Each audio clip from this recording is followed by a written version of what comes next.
강변북로 자동차 전용 도로입니다. 제한속도 80. 밤 11시 10분 조금 지났어요. 풀박차 4차로 가는데 저 앞에 4차로 공사 중이네요. 그래서 깜빡 켜고 3차로 변경합니다. 째깍. 네. 똑깍. 오, 뭐야? 이거 뭐야? 어디까지? 네. 저 차 저렇게 한참 갔어요. 그냥 가버렸어요. 뭐야? 그래서 신고했어요. 불박차는 네, 비상등 켜고 차 세우고 이제 경찰에 신고합니다. 그런데요. 저 차 좀 뺑소니네. 그럼 후방 영상 볼까요? 저 차가 어떻게 달려왔는지 보시겠습니다. 보시죠. 후방 영상입니다. 불박차 앞에 공사장 똑깍. 그런데 다른 차보다 빨리 와요, 이 차가. 다른 차보다 상당히 빠릅니다. 자, 다른 차보다 빠르게 오는 차가 똑깍 하는데 옆에서 그냥 치고 나간 겁니다. 이렇게 치고 나가니까 예, 여기에서 네, 이분 요 공사 중인데 여기에서 모범 운전자분이 이제 교통을 좀 도와주고 계셨어요. 이분이 뒤에 오는 요 차를 세워요. 요 차를 세우고 그리고서 잠깐 나 좀 태워주세요. 그래서 그 차를 쫓아갑니다. 그럼 이번에는 전방과 후방을 같이 보시겠습니다. 저 뒤에서 오던 차가 이렇게 치고 나간 겁니다. 저기 세울 수도 있었는데. 저 사고 현장에서 600m 정도 더 가서 경찰차와 저 차가 있었대요. 그리고 아까 그 모범 운전자분이 쫓아가서 그분이 다시 걸어와서 불박차 운전자분을 태우고 그리고서 그 경찰이 있는 데까지 갔습니다. 경찰에 신고하고 경찰이 출동할 때까지는 한 20분 이상 걸린 것 같아요. 자, 그런데요. 여기에서 상대차가 내가 깜빡이 켜고 들어갈 때 브레이크를 안 잡아주고 오히려 가속 페달 밟아서 4차로 쪽으로 가려다가 공사 중인 걸 못 보고 뒤늦게 꽝꽝. 최소한 300에서 한 6, 700m 도주한 것 같은데 경찰은 가해 차량의 블랙박스는 보여줄 수 없다. 그래서 얼만큼 가서 멈췄는지 저를 모르겠어요. 최소한 한 300m는 가고 그 다음에 경찰이 좀 더 저 안전지대 쪽으로 빼느라고 또 한 300m 움직였을 가능성도 있어요. 그래서 이분은 한 300m는 도주한 것 같습니다. 이렇게 얘기를 해요. 새벽 1시에 경찰이 오라고 그래서 진술했는데요. 음주는 맞대요. 근데 스스로 멈췄기 때문에 뺑소니는 아니래요. 속도가 빨라서 빨리 못 멈췄을 뿐이래요. 그런데 사고 인지 후 가속 페달을 밟아서 오히려 300m 현장을 벗어났는데 그리고 가보니까 차를 세우고 담배를 피우면서 여유를 부리고 있어요. 그리고 나한테 구호 조치도 안 해줬어요. 저한테 연락처도 주지 않았어요. 이거 뺑소니 아닌가요? 브레이크 밟으면 한 50m면 될 텐데 300m를 갔다는 겁니다. 이분이 그렇게 주장하시는 거예요. 혹시 그 근처에 한 50 내지 100m 근처에 공간이 없었던 거 아닌가요? 차를 세울 만한? 그래서 좀 갓길이 있는 데까지 가느라 300m 갔다고 주장하진 않나요? 오른쪽 공간이 어땠나요? 불박차는 그곳에 바로 멈춰서 비상등 켜고 있었나요? 네. 거기요. 오른쪽 갓길이 있었어요. 이분은요. 네. 세우려고 했으면 세울 수 있었습니다. 그리고요. 음주 수치도 안 알려준대요. 경찰관께서요. 사고 나고 바로 신고했는데 경찰은 그로부터 25분에 왔습니다. 저는 바로 비상등 켜고 그리고 경찰에 신고하고요.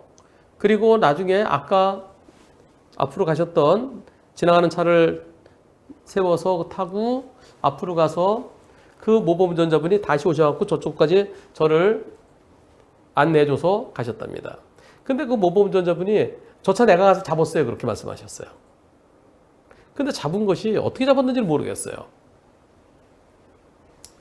뺑소니 여부는 상대가 스스로 멈춘 거냐 아니면 추격한 차가 가로막아서 멈췄느냐입니다. 당황하면 바로 못 멈추고 300m 정도 더 가서 멈출 수도 있긴 합니다.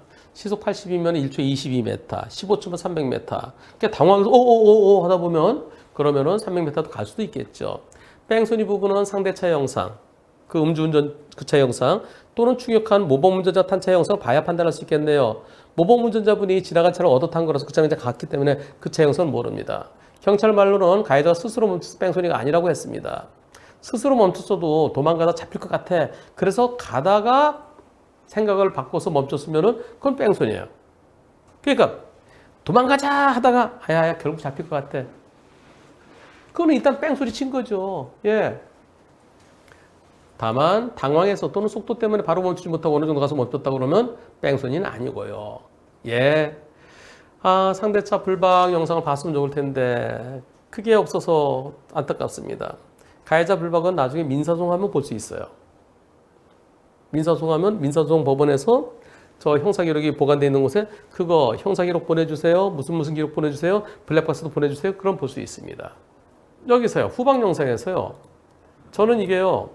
쫓아가서 잡은 건지 가로막아서 잡은 건지 아니면 스스로 멈춘 건지 그건 제가 이렇게 생각해 봤습니다. 사고 언제 내나 보세요.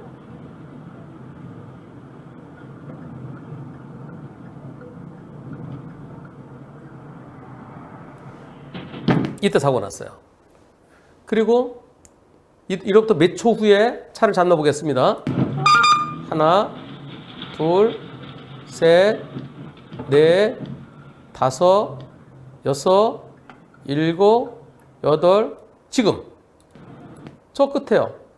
지금 거의 10초 가까이 돼요. 10초 가까이에서 차를 잡아요.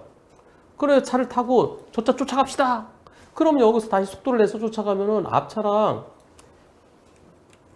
최소한 10초고요.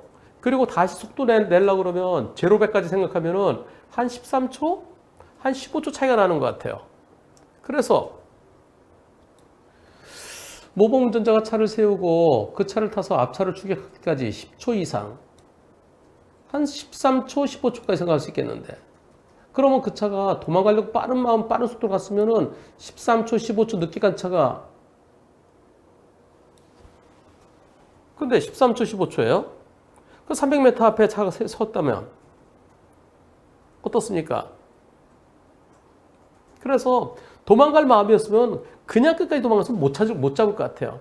그래서 마침 그 차가 가다가 멈추는데 모범운전자도 거기 가서 그 차를 세우게 하고 그리고 다시 온 게 아닐까 그런 생각도 듭니다. 그랬더니 물리적으로는 변호사님 말씀이 맞습니다. 정황상 악셀을 밟고 도주하려다가 마음이 바뀐 것 같습니다. 예, 근데 경찰에 신고도 안 했어요.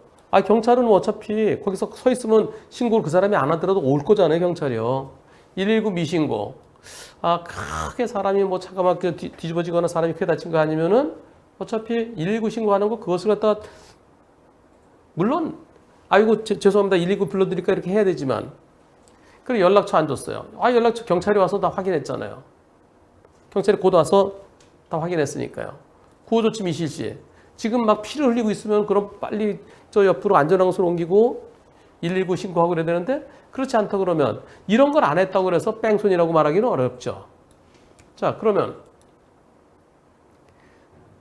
경찰이 도착했으면 가만히 아무것도 안 해도 되나요? 25분 지나서 경찰 처음 봤고요. 가해자는 경찰서에서 처음 봤습니다. 그리고 사고 발생 지점부터 경찰이 있던 곳까지 그러니까 모범운전자가 앞으로 안내해줘서 간 거기까지가 600m고요. 300m는 경찰이 안전지대로 이동시켰다고 한 번. 그래서 경찰이 갓길 쪽에서 좀 넓은 안전지대로 이동시켜서 그래서 그게 600m인데 반 정도는 그냥 섰고 반 정도는 이동시킨 거를 이제 그렇게 본인이 좀 여유 있게 말씀하신 거예요. 근데 이것도 불박이 없으니까 정확히 모르겠습니다. 30분 동안 방치됐는데 경찰이 설명도 하나도 안 해줘요. 600m, 만약에 600m 가서 섰다 그러면 좀 달라질 수 있을까요? 600m 같으면 또 달라질 수 있죠. 300m는 아까 80이면은 1초에 22m. 그럼 한 4초 되겠죠? 근데 600m 같으면은 30초 이상이에요. 시속 100이라 하더라도 600m를 가서 멈췄다고 그러면 그동안에 충분히 멈출 공간이 있었느냐 없었느냐 아무리 고속이라 하더라도 그래서 만약에 멈춘 곳이 600m라 그러면 아 이거 변명이다라고 그럴 가능성이 높아지는 거죠. 변호사님 말씀대로 스스로 멈춰서 뺑소니가 아니고 구호조치, 연락처 기원도 뺑소니에 반영되기 힘들다면 음주만이라도 제대로 처벌해달라고 해야 되겠네요. 근데 음주도요, 많이 다쳤으면 처벌이 무거운데 많이 다치지 않았으면 처벌이 그렇게 구속 안 될 거고요. 사망사고나 또는 진짜 크게 다쳐도 구속하는 게 맞죠. 얼마큼 다쳤는지가 중요한데요. 질문자는 어디를 얼마나 다쳤나요? 아, 운전자는 여자친구고요. 새벽에 가보니까 놀라서 손을 떨면서 진술서를 못 쓰길래 제가 대신 질문 드렸습니다. 손목, 어깨, 목, 팔 등이 아프고요. 내일 병원에 갈 예정인데요. 경상으로 보입니다. 그럼 어디가 부러진 데는 없다는 얘기예요. 그럼 2주 진단 나올 겁니다. 뇌진탕까지 있으면 이제 3주까지 되기도 하죠. 이번 사고는 뺑소니 여부는 상대차 영상을 봐야 알 수 있습니다. 아마 경찰은 그걸 본 것 같아요. 그리고 설령 뺑소니 빠지더라도 음주만으로도 무게 처벌할 수 있습니다. 이제 음주 수치에 따라서 윤창호법이 적용될 것이냐 아니면은 일반 음주 사고로 처리될 것이냐 이제 음주 수치도 좀 봐야 되겠고요. 음주 전과가 있는지 여부도 봐야 되겠죠.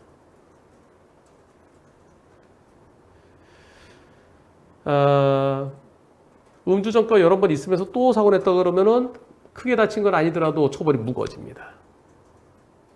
그래서 지금 상태에서는 뺑소니가 될지 안 될지도 모르겠고요. 음주운전으로 처벌이 음주사고로 얼마큼 무겁게 될지도 모르겠고요. 예. 많이 놀라셨을 텐데요. 빨리 회복될 수 있기를. 이게 언제 사고냐면요. 언제야? 이게 최근인데. 오늘이 10월 18일. 이 사고는 10월 16일 밤 11시 13분. 그러면 이제 아직 이틀도 안 지났네요. 네, 지금 막 온몸이 오실오실하고 막 그럴 거예요. 이 사고로부터의 스트레스는 이제 경찰에 맡기세요. 그래서 경찰에 맡기시고 경찰에서 조사한 다음에 뺑소니 여부 판단할 거고요.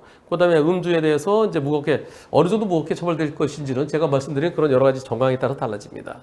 가해자가 찾아와서 싹싹 빌면은 그때 가해자의 태도를 보고요. 그리고 싹싹 빌더라도 말로만 싹싹 빌 수도 있어요. 그래서 용서할 때 경우에 따라서는 진짜 돈 하나도 안 받고 용서해 주는 경우도 있습니다. 경우에 따라서는. 사망사고인데도 돈 안 받고 합의해 주는 분도 계시더라고요. 아유, 일부러 그런 거 아닌데 그 집도 먹고 살아야지. 아유, 그 집도 애들 키우면서 그러면서 합의해 주는 분들도 봤어요. 그러나 일반적으로는 용서할 때는 속죄금이 있어야 됩니다. 그게 형사합의금이죠. 운전자 보험에서 음주운전은 안 나와요. 음주사고는. 가해자가 종합보험 처리되는 거 플러스 그것과 별도로 순수한 형사상 위로금으로 받으셔야 됩니다. 소송할 정도는 아니니까요. 그리고 가해자는 뺑소니인지 아닌지는 본인만 알겠죠.